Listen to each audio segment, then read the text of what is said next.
আমি আর এই মহিলার সাথে এক ঘরে থাকতে পারছি না। তুমি কিছু একটা করবে, নাকি আমি নিজেই বাড়ি ছেড়ে চলে যাব? আরে তুমি যাবে কেন? দেখো, মায়ের তো বয়স হয়েছে, কিছুদিন পরে এমনিতেই মরে যাবে। আমি আর এক মুহূর্তও থাকতে পারছি না। এই মহিলা সব কিছুতেই আমাকে হুকুম করে, যেন আমি এই বাড়িতে পড়ে আছি ওনার কাজ করার জন্যই। আমি আর পারছি না। একটা কাজ করতে পারো। কি কাজ? তোমার মাকে বৃদ্ধাশ্রমে পাঠিয়ে দাও, তাহলে তো আর কোনো সমস্যা নেই। ওখানে ওনার বয়সী আরো অনেক মানুষ আছে। বৃদ্ধাশ্রম? এটা কি ঠিক হবে? আমি এই বুড়ির মরার অপেক্ষায় আর থাকতে পারবো না।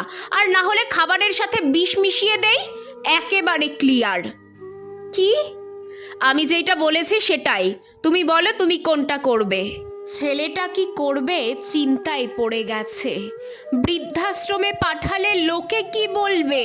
অন্যদিকে আড়ালে দাঁড়িয়ে ছেলে আর ছেলের বউয়ের বলা সব কথা শুনছে মা। মায়ের চোখ দিয়ে টপ টপ করে জল পড়ছে।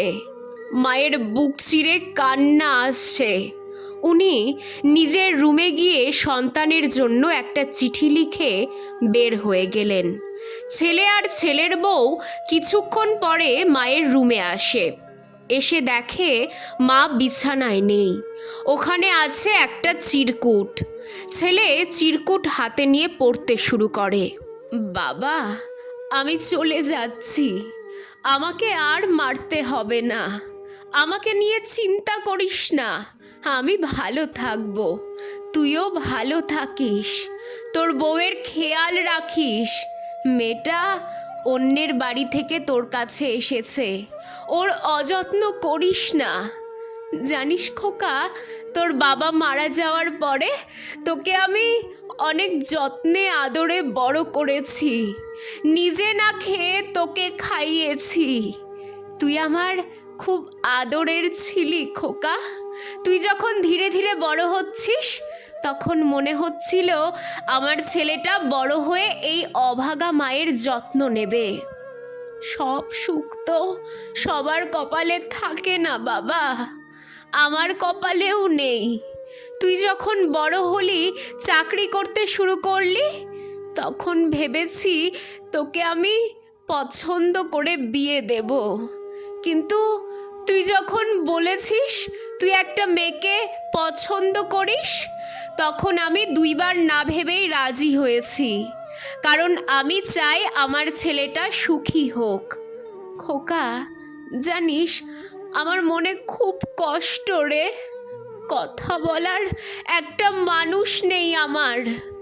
তুই কি বলতে পারবি তুই শেষ কবে আমার সাথে বসে একটু কথা বলেছিস? শেষ কবে আমাকে জিজ্ঞেস করেছিস, মা তুমি কেমন আছো, মা তুমি খেয়েছো কি না?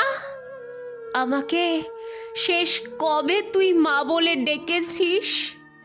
আমি সব সময় অপেক্ষা করতাম আমার খোকা আমাকে একবার মা বলে ডাকবে। অনেক দিন হয়েছে তোর মুখে মা ডাক শুনি না। আমার খুব ইচ্ছে করতো তোর সাথে বসে একটু কথা বলি। জানিস খোকা, আমার সব থেকে বেশি কষ্ট লেগেছে তোর বউ যখন বলেছে আমাকে বিষ খাইয়ে মেরে ফেলবে, আর তুই কিছুই বললি না তখন। আমি শুধুই তোর মুখের দিকে তাকিয়েছিলাম, তুই কখন উত্তর দিবি। তোর মাকে মারার কথা বলেছে তোর বউ, কিন্তু তুই বৌমাকে বলে দিস তোর যাতে খেয়াল রাখে। বৌমাকে আমি সব সময় নিজের মেয়ের মতো দেখেছি, আঘাত পাবে কখনো এমন একটাও কথা বলিনি। হ্যাঁ, এটা ঠিক যে আমি ওর কাছেই সব কিছু চাইতাম।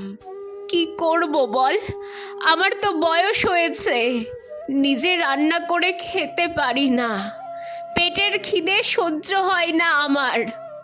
তাই একটু বৌমাকে বলি আমাকে কয়টা ভাত দেওয়ার জন্য। আগের মতো সেই বয়স তো আমার নেই যে নিজেই সব কাজ করব।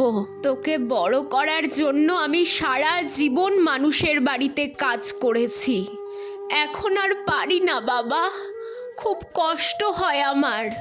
অসুস্থ হয়ে বিছানায় পড়ে থাকি, তুই অথবা বৌমা কেউ আমার খোঁজ নিতেও আসিস না। অনেক কথা বলে ফেলেছি, আমি চলে যাচ্ছি বৃদ্ধাশ্রম। বৌমা ঠিক কথা বলেছে, এখানে তো আমার সাথে কথা বলার কোনো মানুষ নেই, ওখানে গেলে কথা বলারও মানুষ হবে।